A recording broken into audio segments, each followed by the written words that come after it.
Vamos recomeçar. Essa é a nossa segunda parte do nosso estudo sobre o discípulo e o dízimo da Igreja Betel para as Nações. E eu queria começar essa segunda parte já falando assim, apesar de eu ter citado Jesus e não ter citado a preocupação que ele tinha com o dízimo, ele teve preocupação na entrega. Mesmo ele tendo criticado a maneira como era administrada a igreja, isso não o isentava de pagar. E é essa a importância que Jesus dava, porque ele sabia da necessidade e sabia que era realmente querer de Deus sobre isso. Aí as bênçãos que acompanham o dízimo para a igreja são muitas. Já pensou?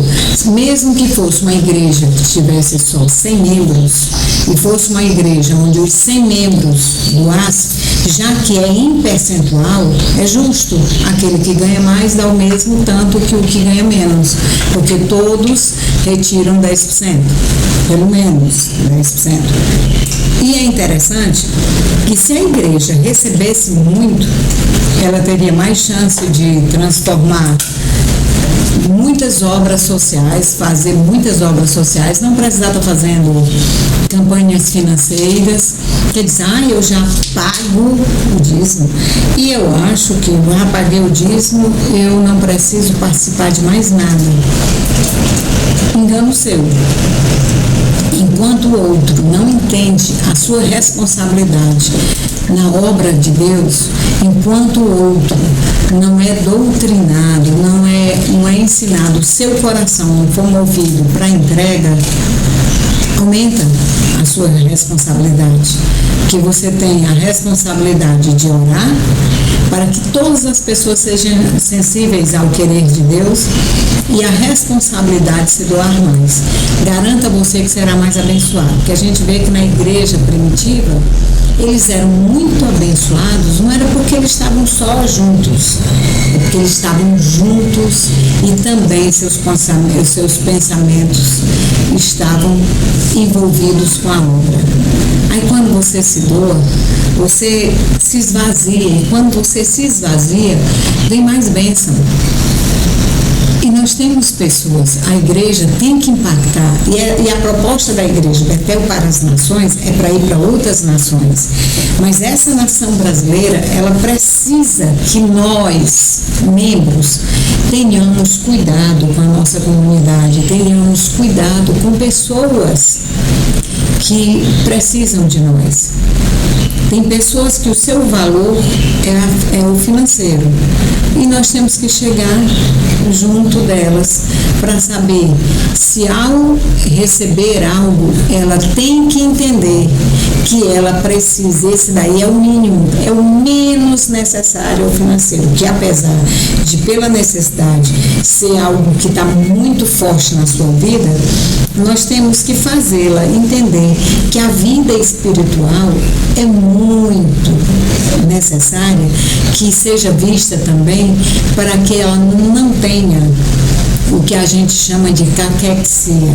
Caquexia é uma doença que o paciente, ele emagrece, mas ele emagrece tanto que mesmo depois que você coloque uma sonda para que ele receba pela sonda, ele receba uma dieta hipercalórica, ele não se recupera mais, porque é uma doença que aí ele não tem. Elas medem, né, as nutricionistas fazem a medida do braço, fazem a medida da panturrilha na perna, né, o chamado batata da perna, mas quando eles veem que está abaixo do mínimo necessário, você não consegue, você só tem uma forma daqueles ossos terem músculos por cima deles, só milagre de Deus, mas é milagre mesmo, porque ele já não repõe mais, e todas as defesas se foram. Então, se eu mostro para essa pessoa que ela pode ficar assim na vida espiritual, aí eu tenho certeza que ela entende, porque de fome, de necessidade, ela entende. Jesus usava e ele falava com as pessoas conforme o seu conhecimento, conforme a sua vida. E esse é o lado mais bonito que ele falava, quando ele falava, porque ele falava baseado no que estava acontecendo com as pessoas. Aí eu te pergunto, você como discípulo, como é que está a tua vida espiritual? Como é que está a sua alimentação? Você está se alimentando com uma dieta correta? Você está se alimentando baseado no que nutricionistas espirituais lhe orientaram? Você está buscando o alimento santo? Você está buscando na palavra alimentos que você possa ter condições de alimentar outras pessoas?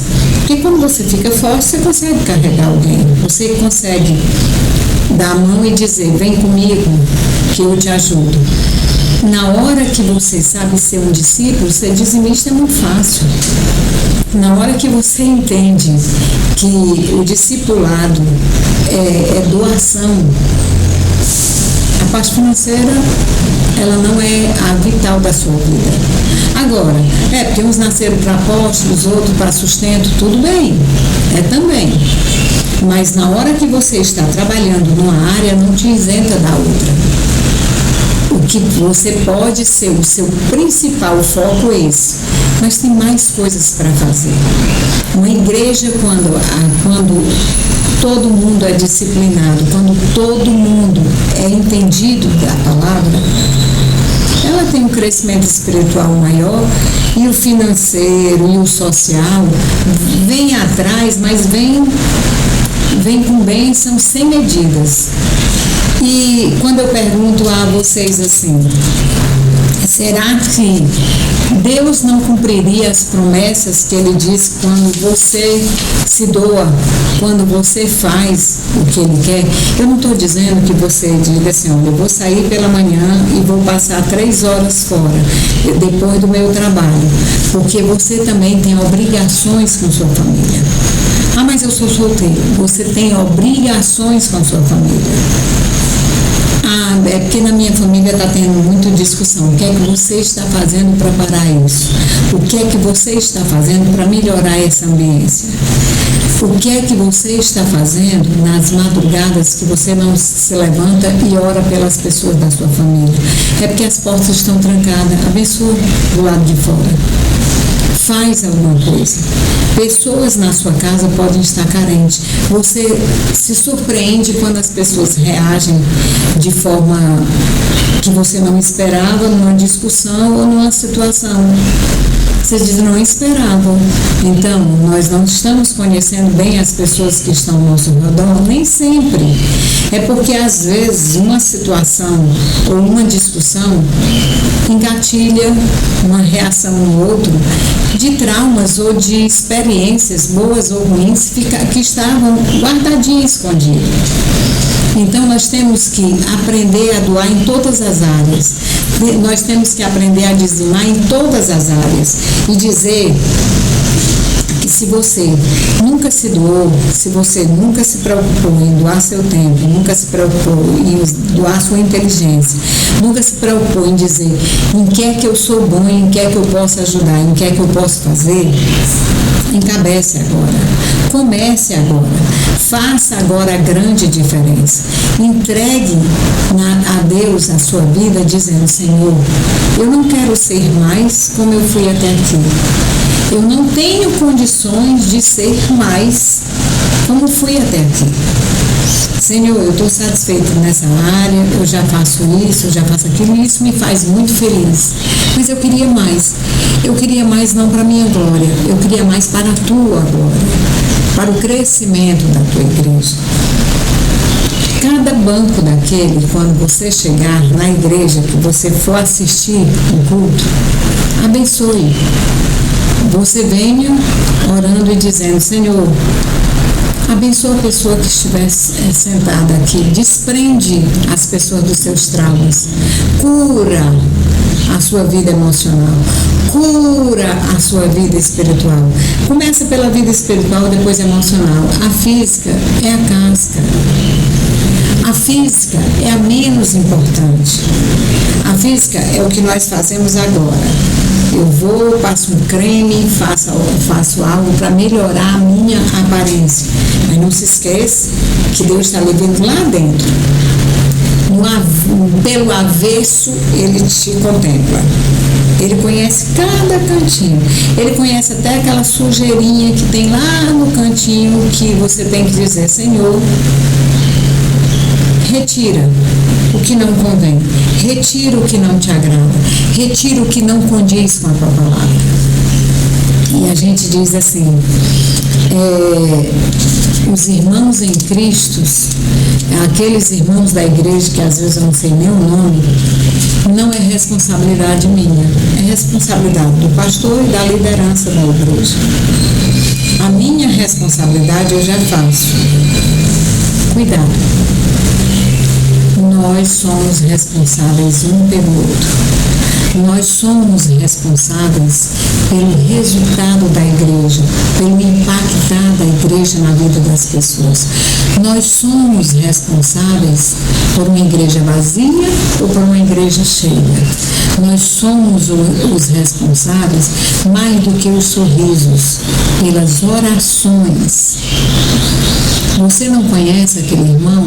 Tem alguma coisa dele que caracterize que você ora, que você tenha condições de orar? Ore. Você não sabe o que estão escrevendo e que colocaram ali para pedindo oração? Você não sabe? Você não precisa saber. Você não precisa ler, mas você precisa orar.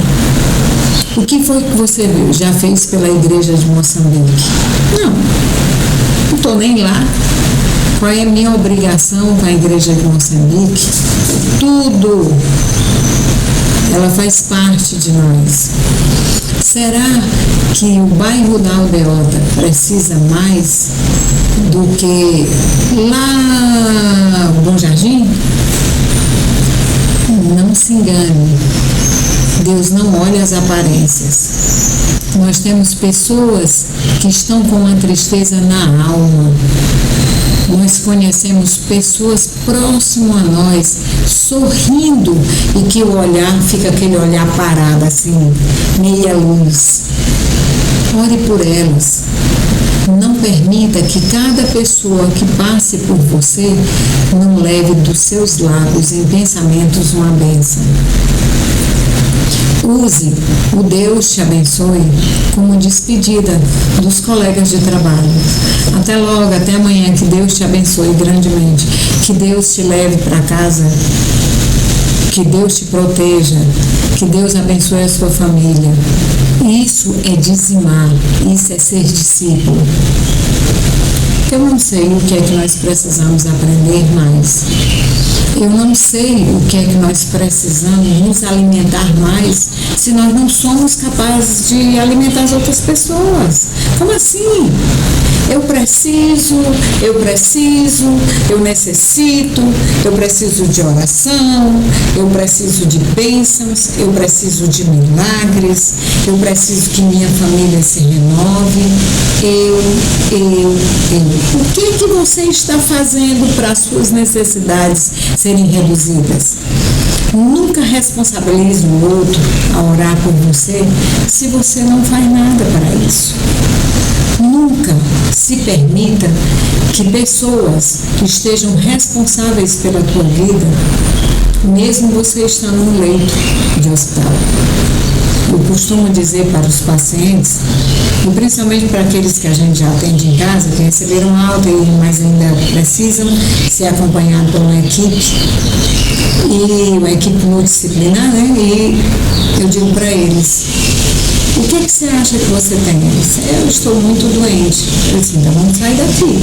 Você tem que voltar para o hospital. Aqui tem uma pessoa que a gente achava que a proposta era de reabilitar a parte física, olhar como é que está o metabolismo, melhorar a vida. E eu nunca me permito sair daquela casa sem falar do amor de Deus. Porque naquela casa eu peço: Senhor, toca nessas vidas, que eu não transmita só a alegria da risada, mas que eu transmita a alegria das pessoas que vivem com Deus. Como é que você está passando? Uma vez nós fizemos uma pesquisa, nós éramos estudantes, pesquisas nossas, loucas, né? Eu com uma abençoada prima minha, que a gente era muito amiga. E nós íamos nos nossos cursos e com certa dificuldade, queríamos aprender teclado. Quero deixar bem claro que eu não sei, viu? E nós íamos, era muito longe. E nós saímos de um ônibus para pegar o outro, e o outro, meu Deus do céu, para não chegar mais atrasado. E ainda tinha que andar 4 quarteirões para chegar na casa da professora, que ela morava por trás da igreja dela, porque era um curso que se tornou mais barato, ela tinha um método muito bom. Aí nós chegamos à conclusão que todas as pessoas que iam entrando, elas ficavam sérias. E a gente só porque o ônibus estava cheio. E nós resolvemos mudar esse ambiente. E nós conversávamos. Primeiro já dava vontade de rir, né? Tava lá o casal se despedindo, tchau, eu te amo, e beijando e voltando. Quando entrava, cara fechada. Aí quando olhavam pra gente, a gente sorrindo. Boa noite, tudo bem? E as pessoas achavam estranho, dá licença, muito obrigado por ter se afastado. E nós fizemos isso. E nós dizíamos sempre rindo muito.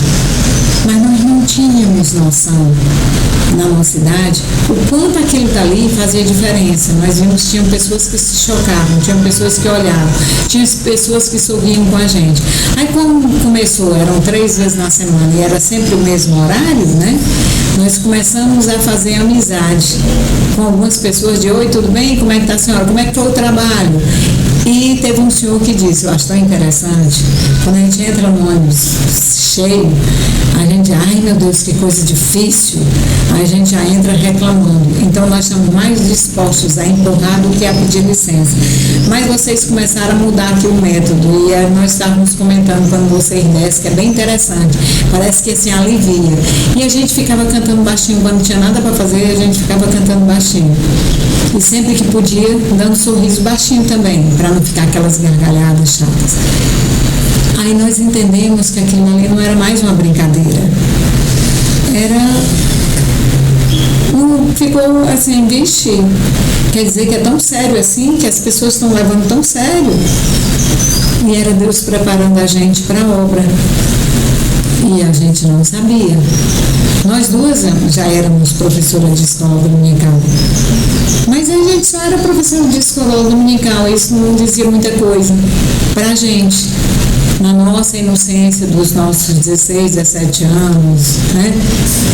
A gente ia para esses locais, então a gente queria aprender teclado, porque nós estávamos fazendo parte queríamos fazer parte e aprimorar o canto.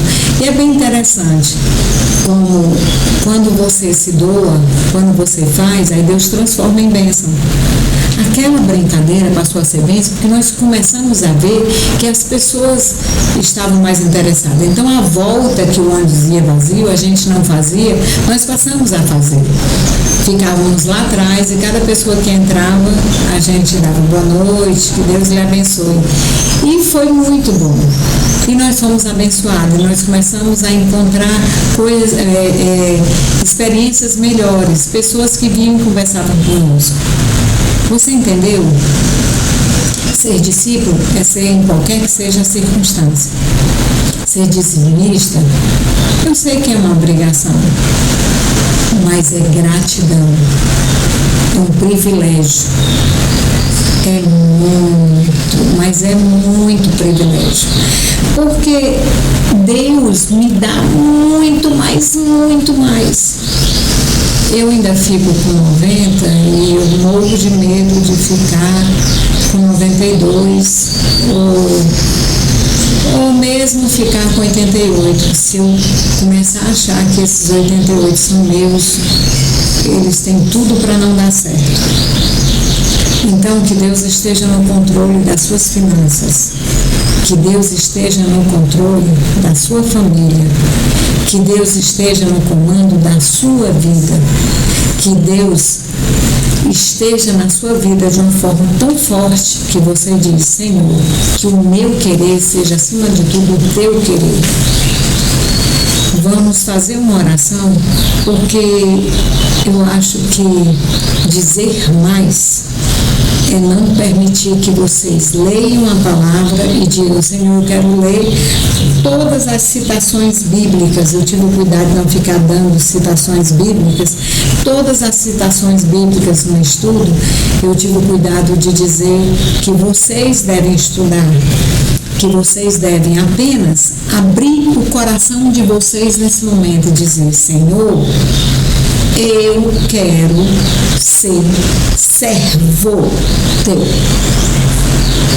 Pai Celestial, que esse dia seja repleto de bênçãos. Pai Celestial, que hoje eu seja melhor do que ontem e que eu me doe mais e que eu possa dizimar todos os meus bens, tudo que eu tiver, mas não dizimar só em 10%, que eu possa transformar cada atitude minha em entrega a Ti. Que eu sinta prazer em Te entregar, que o meu dia seja lindo, maravilhoso, porque ele foi dado por Ti. Pai, não permita que eu recue de querer o Teu querer. Não permita que eu não faça a Tua vontade, que eu não tenha só o desejo de Te servir, mas que eu Te sirva de verdade. E tudo que vier às mãos para eu fazer, que eu faça o melhor possível. Que eu não faça só citações bíblicas, mas que eu viva essas citações. Senhor, que o meu relacionamento em casa seja cada vez melhor, que o meu relacionamento no trabalho seja exemplo, que eu seja um marco na vida de várias pessoas, não para o meu deleite, não para o meu orgulho, mas que seja para a Tua obra. Que a Igreja Betel para as Nações, ela mande para várias nações, mas ela mande porque ela já está tão cheia aqui, tão repleta de pessoas que estão sendo abençoadas, de Fortaleza sendo mudada, porque nós estamos junto com outros servos Teus, mudando essa cidade e dizendo que ela é Tua. Me ajuda, Senhor. Nos ajuda, Senhor, a sermos discípulos, verdadeiramente discípulos Teus. Nos abençoa. Em nome de Jesus. Amém. Fiquem na paz e que Deus resplandeça o seu rosto sobre a vida de cada um. Amém.